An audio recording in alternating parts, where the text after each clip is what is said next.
Pinagkaiba sa mahirap at mayaman. Nag-private school ka, public school ako, parehas lang tayong nag-graduate sa high school. Nagtatrabaho ako sa bukid, manager ka ng bangko, parehas tayo kumikita para sa pamilya. Nagising ka sa malambot na kama at ako naman sa banig, ngunit pareho tayong may kapayapaan ng pahinga sa gabi. Ang mahal ng outfit mo, sa akin ukay-ukay, pero parehas pa rin tayong nagko-cover ng ating kahuberan. Tumingin ka sa orasan na Rolex, ako naman wall clock, pero hindi naman nagbabago ang oras. Pagkain mo pang mayaman, ako naman pang mahirap, pero parehas tayong nabusog.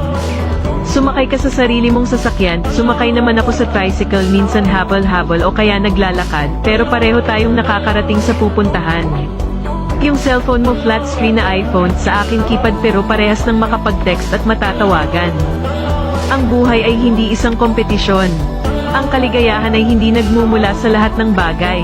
Maging masaya tayo sa kung anong meron tayo ngayon.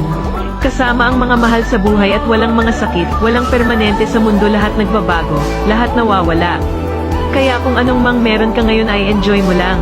Lahat ng bagay ay hiram lang maging ang ating buhay. Maging mabuti sa lahat ng walang dahilan. Maging mapagkumbaba, piliin ang kapayapaan, katahimikan ng puso't isipan. Minsan lang tayo may pagkakataon mabuhay sa mundo.